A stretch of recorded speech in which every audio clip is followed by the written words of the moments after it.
Hello everyone. आज GS के class में हम लोग इंडियन पॉलिटी सब्जेक्ट को पढ़ेंगे। तो इंडियन पॉलिटिक्स में जो पहला अध्याय हम लोग स्टार्ट करने वाले हैं वो हमारा है संवैधानिक ढांचा का ऐतिहासिक पृष्ठभूमि। तो इस अध्याय में हम लोग जानेंगे कि भारतीय संविधान को बनाने के तौर पर जिन नियमों को लिया गया था और जिन नियमों को इसमें शामिल किया गया है, इसकी ऐतिहासिक पृष्ठभूमि क्या है और इसकी विशेषताएं क्या हैं और ये कहाँ से आई हैं। तो इस चैप्टर में सबसे पहला पॉइंट जो हम लोग पढ़ेंगे वो 1773 का रेगुलेटिंग एक्ट है और इसकी पूरी जानकारी हम लोग इस वीडियो में देखेंगे और सारा कुछ इसकी विशेषताओं के बारे में जानेंगे। तो चलिए स्टार्ट करते हैं। तो यहाँ पर देख सकते हैं जो हमारा सबसे पहला पॉइंट रहेगा इस चैप्टर का वो है कौन सा, 1773 का रेगुलेटिंग एक्ट। तो regulating act British east India company का भारत में शासन करने का या भारत में व्यापार करने का ये सबसे पहला नियम लाया गया था, रेगुलेटिंग एक्ट। और इस नियम के द्वारा ही उन्होंने अपने कार्यों को नियमित और नियंत्रित करने की दिशा में यह ब्रिटिश सरकार का सबसे पहला कदम था। ठीक है, नेक्स्ट इसमें क्या जानेंगे हम लोग कि रेगुलेटिंग एक्ट के द्वारा पहली बार कंपनी के प्रशासनिक और राजनीतिक मान्यता मिली थी। ठीक है, ब्रिटिश ईस्ट इंडिया कंपनी को भारत में व्यापार करने के लिए सबसे पहली बार रेगुलेटिंग एक्ट के द्वारा ही यहाँ पर क्या था, प्रशासनिक और राजनीतिक कार्यों को मान्यता मिली थी। अब आप जानते हैं हम लोग रेगुलेटिंग एक्ट के कुछ प्रमुख विशेषताओं के बारे में। तो इसका सबसे पहला पॉइंट हम लोग डिस्कस करते हैं। तो इस नियम के आधार पर सबसे पहले क्या किया गया कि 1600 ईस्वी में ईस्ट इंडिया कंपनी भारत में आई व्यापार करने के लिए।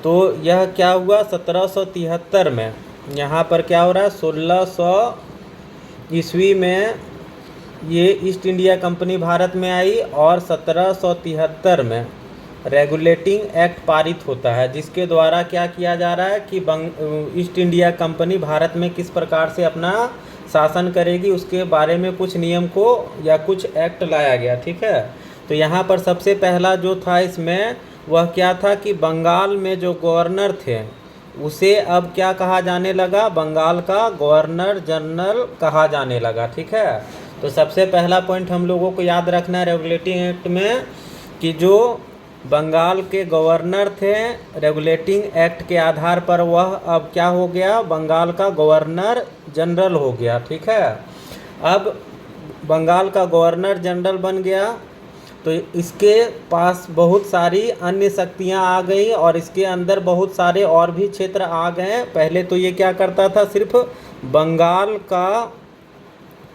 बंगाल के क्षेत्र के कार्यभार को देखता था। जब वह क्या बन गया, बंगाल का गवर्नर जनरल बन गया तो इसके अधीन और भी कुछ क्षेत्र आ गए और इसके पास और भी शक्तियां आ गई, जिसके काम को करने के लिए या उसकी सहायता के लिए एक 4 सदस्यीय परिषद का गठन किया गया। ठीक है, सबसे पहला क्या था कि बंगाल के गवर्नर को बंगाल का गवर्नर जनरल कहा गया और उसकी सहायता के लिए 4 सदस्यों वाली एक परिषद का गठन किया गया।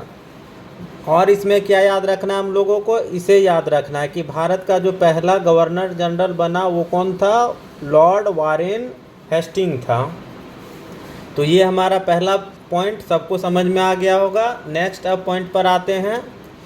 जब बंगाल का गवर्नर जनरल बन गया तब इसकी शक्तियाँ और अधिक हो गई और क्या हुआ कि मद्रास और बम्बई के जो गवर्नर थे वो क्या कर सकते थे, मतलब कि जितने भी यहाँ पर प्रेसिडेंसी थी ईस्ट इंडिया कंपनी की, भारत में जितने भी प्रेसिडेंसी थी सबके अलग अलग गवर्नर थे।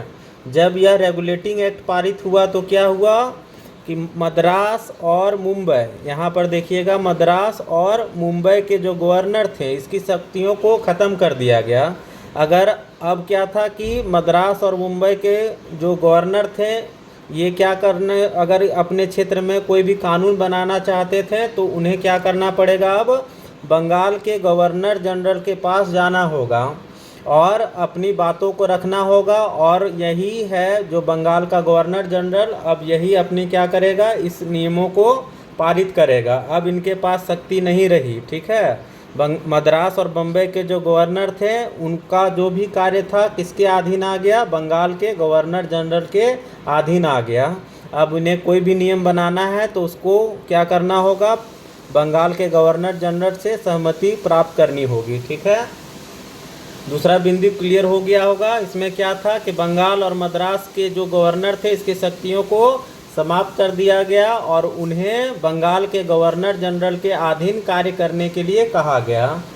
और इससे पहले जितने भी प्रेसिडेंसी थी ईस्ट इंडिया कंपनी की भारत में, पहले क्या था, सबका अपना अपना एक गवर्नर था और अपना अपना एक कार्य क्षेत्र था जिसके आधार पर वे अपने क्षेत्र का कानून बना सकते थे।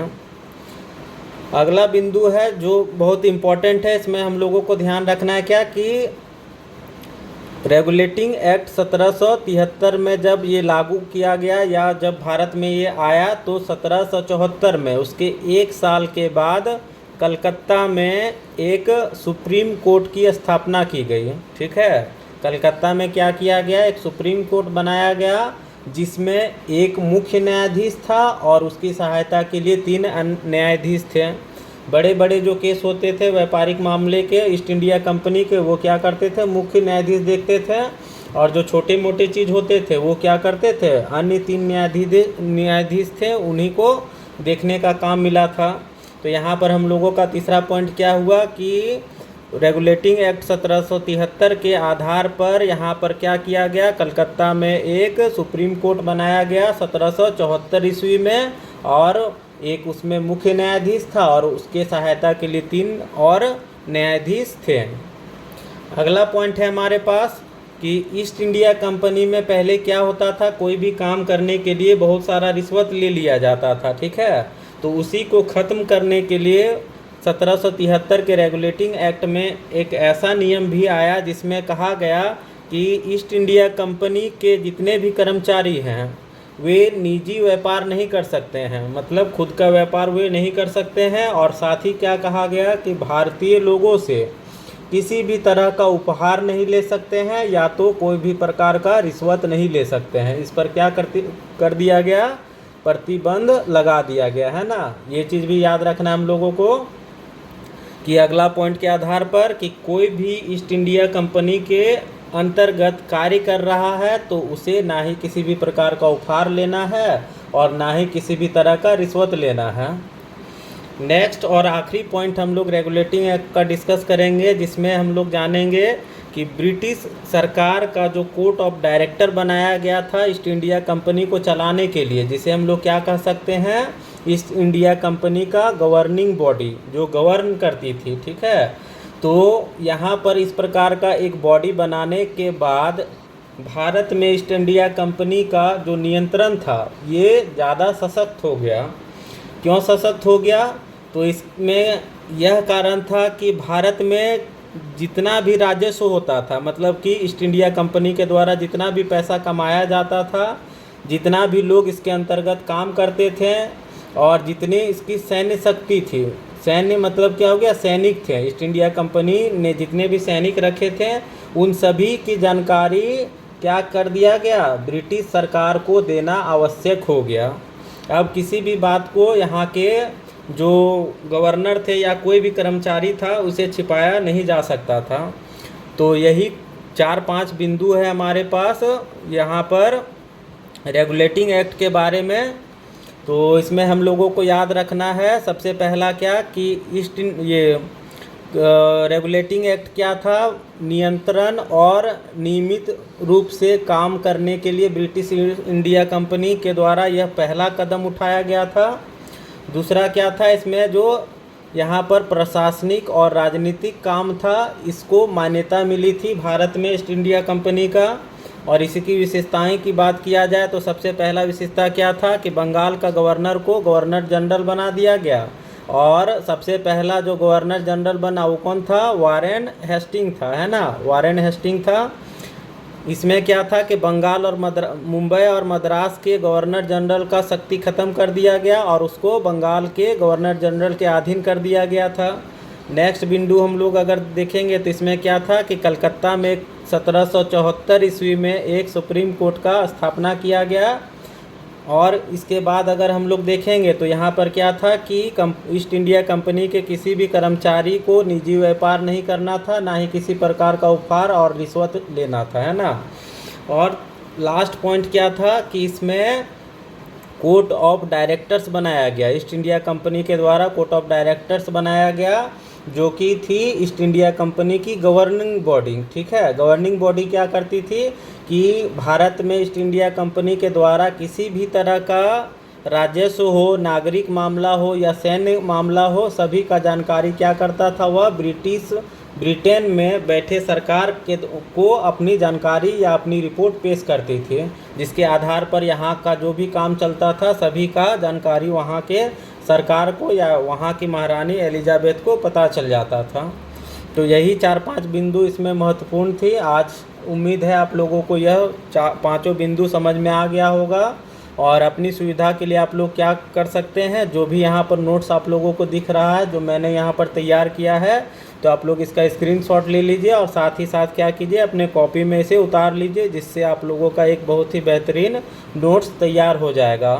तो आज के क्लास में हम लोग रेगुलेटिंग एक्ट के बारे में सीखे हैं और इतना ही रखेंगे। मिलते हैं अगले क्लास में।